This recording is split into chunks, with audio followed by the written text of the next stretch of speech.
There are a lot of sayings about being a good or bad person. However, what of a road that could take us to spiritual growth and exploration? A road that is less traveled. So, let's discuss the same.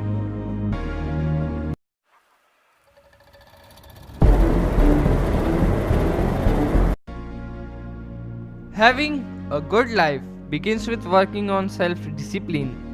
Note that life is very unpleasant, and the earlier you believe this, the happier you will be.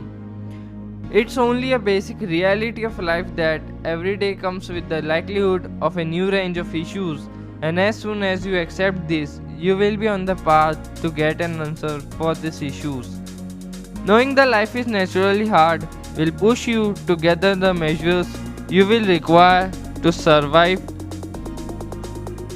Real self discipline needs you to accept duty for your personal life. Bear in mind that avoiding things doesn't fix anything. You should be committed to truth, which means you honestly and sincerely face the reality of your life. Balancing is another tool for better discipline. This entails quitting and giving up on unhealthy lifestyles and risky behaviors that are throwing your life out of balance. Now, love is very related to our self discipline and spiritual growth. So, what is love? Love is the will to foster your own spiritual growth and the spiritual growth of another person. So, how to do that? Firstly, you have to love yourself, which will make things easier and simpler. Remember, loving a person entails making an attempt. It needs much more than just a desire to love. It needs your will and efforts, and maintaining any type of loving relationship needs discipline.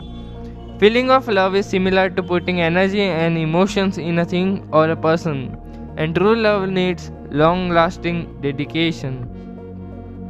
For love to thrive, it requires more than commitment. It needs attention, encouraging their development, setting apart every other thing to really pay attention and focus on what the person you love is saying and feeling, and the knowledge that is it can be lost. Remember, you can't love a person without the risk of losing them. Life is a risk in itself, and the more love you bring to it, the more riskier it becomes. Now let's move on to the religion. So what is religion? Narrowly defining, it's a stern set of guidelines and ritualistic routines and belonging to a group that has faith in and worships God. But it needs to be considered as a belief system that it is decided by our cultures. Religion is only a different term for worldview, which means how you see the world, how you were brought up, and which cultures you were given. You don't have to stick to the narrow worldview when you can accept everything that life has to give to you and create your own viewpoints. We have to be careful about questioning ourselves and getting to the root of the reason to do the things we do, and laziness stops us in that. So, what is it? Laziness is the lack of energy for growth. It's just like not wanting to lose the small comfort that you possess.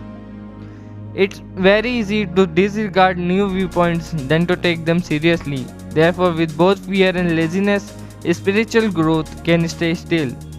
But by accepting your resistance, you can be on your path to defeat the biases and difficulties that hinder your spiritual growth.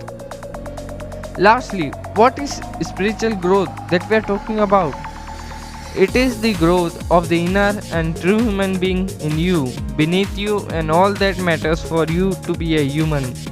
As you may die, but your spirit remains alive all the time. We make such types of book and life related stuff. So if you like them, then hit the subscribe button and press the notification bell to get more out of your reading.